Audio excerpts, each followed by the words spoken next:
माननीय Shrimati Priyanka Chaturvedi ji, please. Thank you so much deputy chairman sir. Sir, वित्त मंत्री का लगातार ये 8वां बजट है, उन्होंने पेश किया है, मैं उनको बधाई देना चाहूँगी। साथ ही साथ आम जनता को जो लगातार 8वें बार धोखा मिला है उसकी सुनवाई रखना चाहूँगी। धोखा शब्द शायद अनपार्लियामेंट्री अच्छा, उनके साथ बदहाली सर, पार्लियामेंट्री है, बदहाली पार्लियामेंट्री है तो बदहाली अपेक्षा है पार्लियामेंट्री। हाँ, पार्लियामेंट्री बदहाली सर। सर, वित्त मंत्री ने जब बजट पेश किया, उन्होंने 12 लाख तक का इनकम टैक्स की राहत जनता को दी, उसका मैं स्वागत करती हूँ। पर ये जो 11 साल बाद मिडिल क्लास मध्यम वर्गीय लोगों की सुनवाई हुई है, जो हर बार उम्मीद से वित्त मंत्री की तरफ, बजट की तरफ देखते थे, पहला बजट हुआ, दूसरा बजट हुआ, तीसरे बजट से निर्मला सीतारमण जी ने कमान संभाली, पर उनकी सुनवाई कोई नहीं कर रहा था। ये जनता वही मध्यम वर्गीय का 240 का आंकड़ा जो है, उन्होंने उनको मजबूर कर दिया कि 12 लाख की राहत उनको मिले।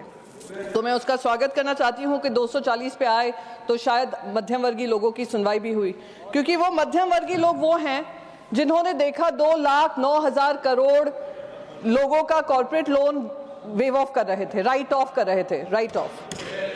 उन्होंने देखा 2024 में 1,70,000 crore corporate tax corporate loan waiver write off हो रहे थे, और वो फिर भी उम्मीद लगाए बैठे थे कि जनता, जो केंद्र सरकार है, उनको थोड़ी इनकम टैक्स की छूट देगी।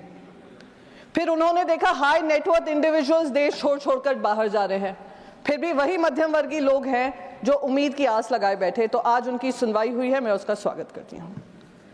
सर, मैं महाराष्ट्र से आती हूँ। महाराष्ट्र में जो हम हर 100 रुपये का योगदान केंद्र में डालते हैं, हमें सिर्फ 7 रुपये वापस मिलता है। मुझे उसका कोई दिक्कत नहीं है, पूरा देश प्रगति करे और महाराष्ट्र के जो टैक्स कलेक्शन होता है, डायरेक्ट टैक्स कलेक्शन होता है, उससे पूरे देशवासियों को फायदा मिले, विकास हो, प्रगति हो, उससे हमें कोई हर्ज नहीं है। पर सर, जिस तरीके से बजट का इस्तेमाल सिर्फ और सिर्फ इलेक्शन पर्पस से करने लग गए हैं, उससे मुझे तकलीफ होती है। सर, मैं महाराष्ट्र से आती हूँ। मुझे बिहार को जो भी अनाउंसमेंट्स हुए हैं, खुद संजय यादव जी ने कहा, जो भी अनाउंसमेंट हुए हैं, कोई भी धरातल पे तब्दीली नहीं होती है। हर साल बजट पे अनाउंसमेंट होता है। प्लीज, तो आप करेक्ट कर देना जब आपका समय आए। सर, उन्होंने इस बजट में न्यू कनाल प्रोजेक्ट्स अप्रूव किए हैं बिहार के लिए। महाराष्ट्र से क्योंकि आती हूँ, विदर्भ और मराठवाड़ा भी उसी उम्मीद से देखता है कि शायद हमारा भी नाम लिया जाएगा और हमारे भी जो इरिगेशन प्रोजेक्ट्स है उस पर ध्यान दिया जाएगा। 2022 में ऑफिशियल्स के आंकड़े थे कि करीब 43,500 करोड़ का इरिगेशन सपोर्ट चाहिए, करीब 100 प्रोजेक्ट्स कंप्लीट करने के लिए, क्योंकि इलेक्शन का साल था पिछला साल। तो लास्ट ईयर सरकार ने 600 करोड़ का स्पेशल पैकेज इरिगेशन प्रोजेक्ट्स के लिए ड्रॉट हिट विदर्भ और मराठवाड़ा के लिए दिए। पर सर, उसमें इस्तेमाल कितना हुआ?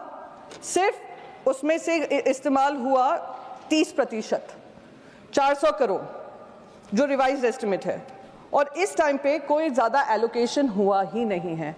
ये महाराष्ट्र के साथ इस तरीके का बार बार भेदभाव होता है। क्या महाराष्ट्र के किसान देश के किसान नहीं हैं?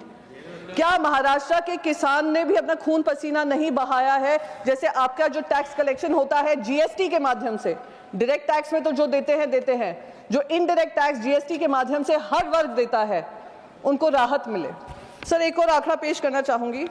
नागपुर का नाग रिवर है, जिसमें पोल्यूशन अबेटमेंट के लिए एक प्रोजेक्ट के लिए 500 करोड़ का बजट एस्टिमेट 2024 में किया गया फाइनेंशियल ईयर, और उसमें प्रोसीजरल डिलेज की वजह से सिर्फ 6 करोड़ अलॉट हुए और इस्तेमाल हुए। और अब जो नया बजट आया है उसमें सिर्फ और सिर्फ 300 करोड़ उनको दिया गया है। सर, मखाना बोर्ड की बात हुई, इंस्टीट्यूशनल एड्स की बात हुई, फूड टेक्नोलॉजी इंस्टीट्यूट की बात हुई, increasing seats in IIT Patna की बात हुई, national institute of industrial engineering Mumbai को आईआईएम बना दिया है, पर उसके लिए बजट का कोई आवंटन नहीं किया गया है। क्या महाराष्ट्र सिर्फ एक राज्य हो गया है जहां से पैसा लिया जाएगा, पर वहां पर पैसा किसी तरीके से इक्विटेबल मैनर में वापस नहीं किया जाएगा?